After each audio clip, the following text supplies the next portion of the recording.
तुम्हाला हे नगेट्स बघून असं वाटलं असेल ना, हे बनवायला फारच अवघड आहे.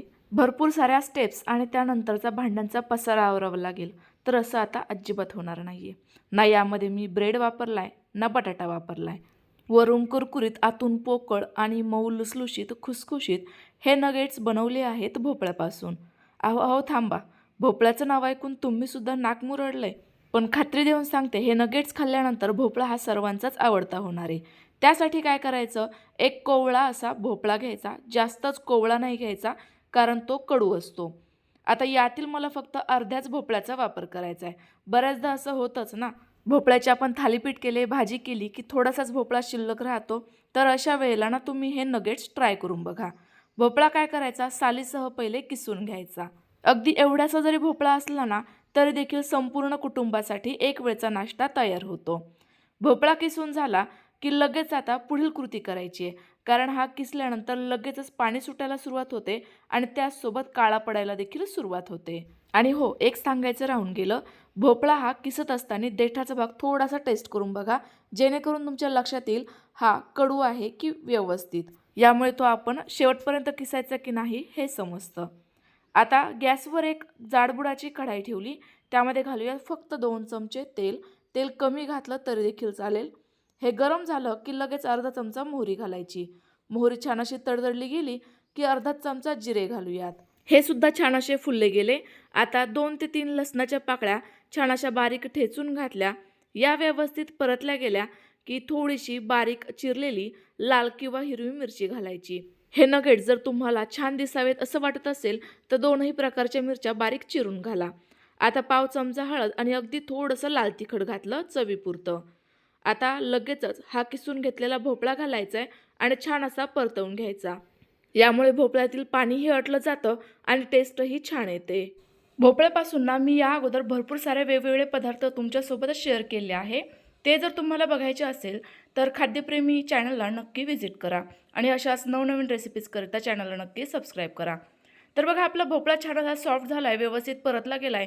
आता यामध्ये पाऊण कप पाणी घालायचं आहे आणि हे पुन्हा एकदा व्यवस्थित असं मिक्स करून घ्यायचं, जेणेकरून यातील संपूर्ण जे काही मसाले आहे, फ्लेवर्स आहेत ते या पाण्यामध्ये व्यवस्थित असे उतरले जातील. तर बघा, आता हलकीशी या पाण्याला उकळी आली. आता चवीनुसार मीठ घालूयात आणि पुन्हा एकदा हे व्यवस्थित असं ढवळून घेऊयात. मीठ अगोदर घातलं नाही कारण भोपळा पटकनच मऊसूत शिजला गेला असता. आता घालूयात 1 कप बारीक रवा. हलकासा भाजलेला असेल तरी देखील चालेल किंवा कच्चाच वापरला तरी देखील चालेल. आता पुन्हा एकदा हे पटापट व्यवस्थित मिक्स करून घेऊयात, जेणेकरून अजिबात रव्याची यामध्ये गाठी तयार होणार नाहीत. आता हा रवा आपल्याला हलकासा शिजवून घ्यायचा आहे, ज्यामुळे तो व्यवस्थित असा फुलला जातो आणि मग आपले हे नगेट्स आपल्याला जास्त शिजवण्याची अजिबात गरज पडणार नाही.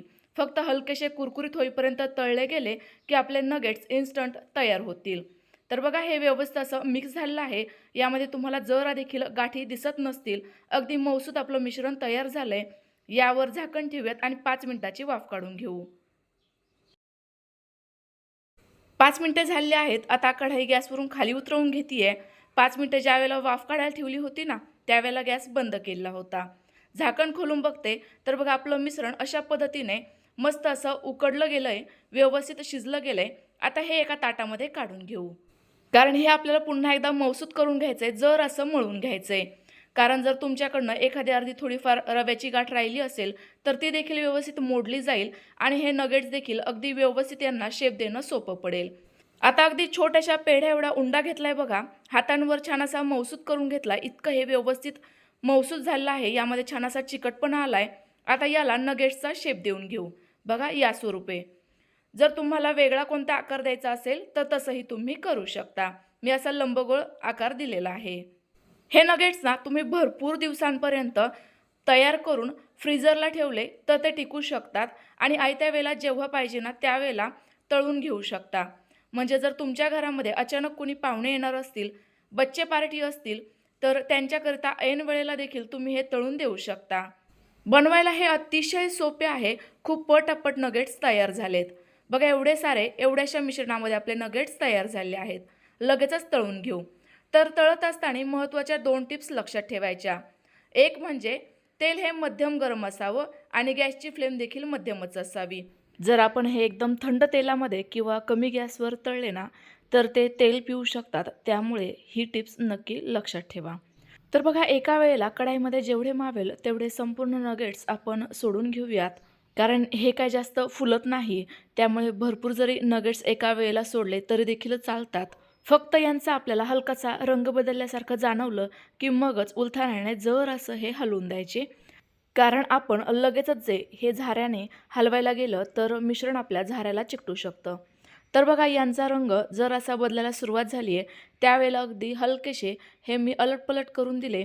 तर बघा, आता यांचा किती मस्त असा एकसारखा रंग आलेला आहे, हलकासा बदामीसर. अगदी व्यवस्थितरित्या हे तळले गेले आहेत. लगेच आता हे तेलातून बाहेर काढून घेऊयात. तर यांनी बघा अजिबात तेल पिलेलं नाही आहे आणि यांना शिजायला देखील जास्त वेळ लागत नाही. कारण हे ऑलरेडी आपण शिजवून घेतलेलं होतं संपूर्ण साहित्य. त्यामुळे फार पटापट आपले हे नगेट्स तळून तयार होतात. आता तुम्ही जर फ्रीजरला नगेट्स तयार करून स्टोअर केले असतील, तर असे नगेट्स तळत असताना ते साधारणतः अर्धा ते पाऊण तासाकरिता फ्रीजच्या बाहेर काढून ठेवा, जेणेकरून ते रूम टेम्परेचरवर येतील आणि मगच ते तळायला घ्या. तर बघा, आता यातील एक नगेट्स मी तुम्हाला फोडून दाखवते. बघा, काय मस्त हलका-फुलका जाळीदार आणि पोकळ होता. वरूनही अतिशय मस्त असा कुरकुरीत आहे. तयार झालेले नगेट्स तुम्ही असेच किंवा सॉससोबत सर्व्ह करू शकता. तर तुम्हाला आजची रेसिपी कशी वाटली कमेंट्स करून नक्की कळवा. लाईक करा आणि शेअर करा. Bye bye.